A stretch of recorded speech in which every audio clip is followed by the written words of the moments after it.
CBN, Vida e Aposentadoria. 3h14.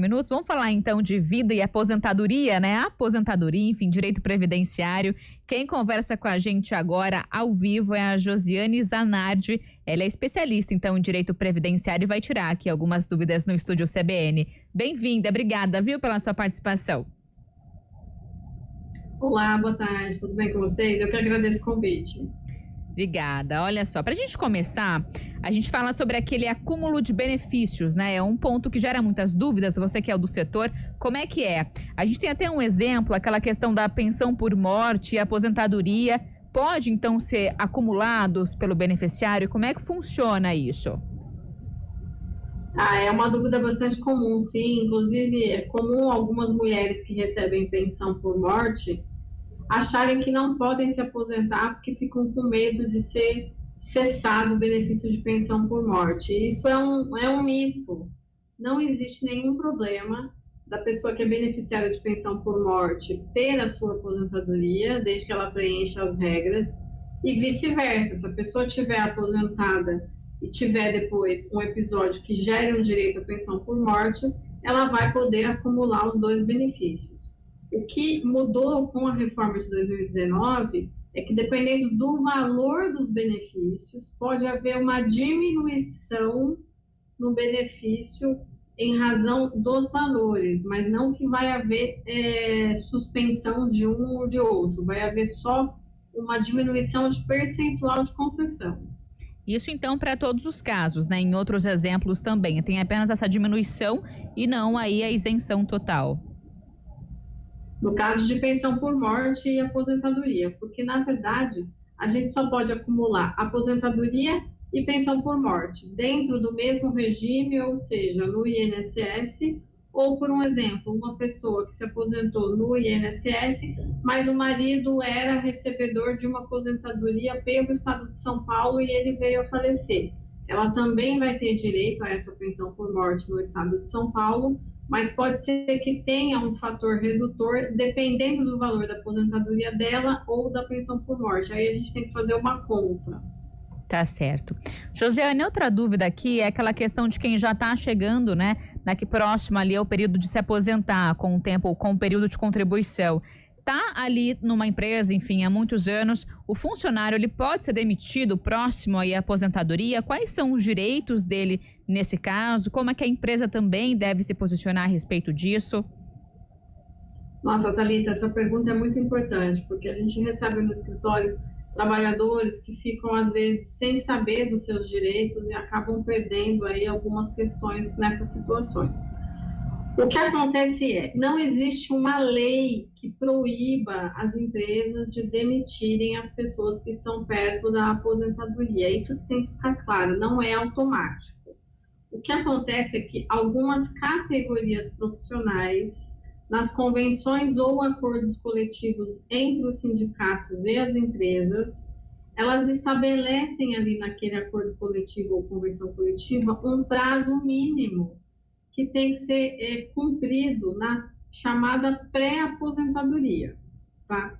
Então, um exemplo, existem acordos que dizem que não podem ser dispensados empregados a 24 meses da data da aposentadoria, acordos que dizem que são 36, acordos que falam em 48 meses.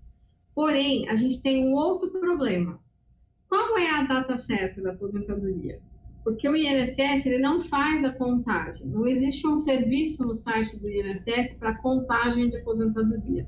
E quando esse trabalhador entra lá no meu INSS dele, às vezes o cômputo do tempo que está dando na simulação, ela está errada, porque ali está faltando informação correta, está faltando algum vínculo que não entrou, pode estar faltando tempo rural, não vai estar considerado nenhuma atividade especial, como ruído, agente biológico, trabalhador de mina.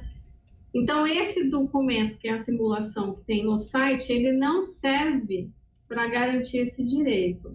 É necessário que, se essa pessoa estiver nessa condição, ela procure um advogado para orientar corretamente como que ela deve proceder. Porque também, nas convenções coletivas, isso fica determinado. A maioria delas fala em comunicação oficial da pré-aposentadoria. Na prática, o que isso é? É como se a pessoa tivesse que fazer um pedido, ele vai ser indeferido pelo INSS, mas vai vir lá uma contagem oficial do tempo que tem e do tempo que falta. E aí, em tese, é esse documento que a empresa vai usar para saber se ela está naquele período de pré-aposentadoria ou não. Mas, ressaltando, não é uma coisa que é para todos os trabalhadores, isso depende de cada categoria profissional, então precisa ver a convenção ou o acordo coletivo. Uhum. E mudando um pouquinho de assunto, Josiane, a gente fala agora sobre imposto de renda, né? Existem situações em que o contribuinte pode ser isento de pagar o imposto de renda, enfim, não declarar. Quais são também aí a situação, né, os direitos da pessoa, quais são aí, o que acontece nessa situação? Existe essa questão do contribuinte ser isento ou não? Qual é a idade? Quais são aí as pontuações? Certo. Não existe uma idade que gera uma isenção automática de imposto de renda, tá? Isso que tem que ser deixado claro. O que acontece no INSS é que quando a pessoa que é beneficiária de um benefício ela completa 65 anos, ela sai daquela tabela automática de imposto de renda e eles aplicam uma alíquota reduzida. A depender ali do valor da aposentadoria, pode ser que ela pague em torno de R$50 e antes ela pagava 300 e alguma coisa, mas não é que ela vai ficar isenta. Porém, ela vai ter que continuar fazendo o ajuste na declaração de imposto de renda anual, ela tem que continuar fazendo a declaração.